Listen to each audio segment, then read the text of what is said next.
என்னால் ரொம்ப நேரம் சைக்கிளில் பெடல் பண்ணியே போக முடியல. அது ஏன்? நீங்கள் எவ்வளோ கிலோமீட்டர் வந்து ஒரே ஸ்ட்ரெச்சில் ஓட்டுறீங்க? அதிகபட்சம் போனால் ஒரு கிலோமீட்டர் 2 கிலோமீட்டர் தான் ஒரே ஸ்ட்ரெச்சாகவே ஓட்ட முடியுது. ஆனால் அதுக்கு மேலேனா ஒரு இறக்கம் கிடச்சுன்னு சொன்னால் ஃப்ரீயாக இருக்கும், கால் ஃப்ரீ ஆயிடணும். எனக்கு வந்து ஒரேடியாக மிதிச்சுட்டே இருந்தேன்னா ஒரு 2 கிலோமீட்டர் தான் அதிகபட்சமாக. நான் ஒரே ஸ்ட்ரெச்சில் வந்து 100 கிலோமீட்டர் வரை ஓட்டுறேன், காலே கீழே ஊனாமல். 100 கிலோமீட்டரா?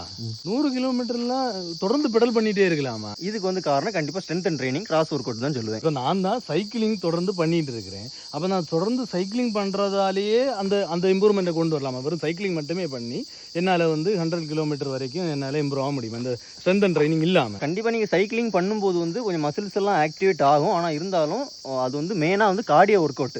உங்களோட இதயத்தை ரொம்பவே பலம் பண்ணும், உங்களோட ரத்த ஓட்டங்கள்லாம் சூப்பராக இருக்கும். ஆனால் வந்து உங்களோட மசில்ஸுக்கு வந்து ஹெல்ப் பண்ணும், ஆனால் ரொம்ப இம்ப்ரூவ்மெண்ட் இருக்காது. இதே இது நீங்கள் வேறு எது பண்ணாட்டியும் சரி, கோரு லெக் இதெல்லாம் நீங்கள் பண்ணும்போதே வந்து ஓரளவுக்கு நீங்கள் ஃபிட்டாகவும் இருப்பீங்க. உங்களுக்கு சைக்கிள் வந்து ரொம்ப தூரம் நீங்கள் பெடல் பண்ணி போகிறதுக்கு ரொம்பவே ஹெல்ப்பாக இருக்கும். சைக்கிளிங்கை ஒரு கார்டியோ எக்ஸசைஸாக மட்டும்தான் நீங்கள் பண்ணுறீங்கன்னு சொன்னால் நீங்கள் சைக்கிளிங் மட்டுமே பண்ணிட்டு இருக்கலாம். ஆனால் சைக்கிளிங்கில் ஒரு பெர்ஃபார்மன்ஸ் உங்களுக்கு கொஞ்சம் இம்ப்ரூவ் ஆகணும் அப்படின்னு நீங்கள் நினச்சிங்கன்னா கண்டிப்பாக என்ன வேணும்? ஸ்ட்ரென்த் அண்ட் ட்ரைனிங், கிராஸ் ஒர்க் அவுட்லாம் வேணும். கிராஸ் ஒர்க் அவுட்ஸ் இருந்தால் மட்டும்தான் அதை கொஞ்சம் பெட்டராக நம்ம என்ன செய்ய முடியும், சைக்கிளிங்கில் பெர்ஃபார்ம் பண்ண முடியும்.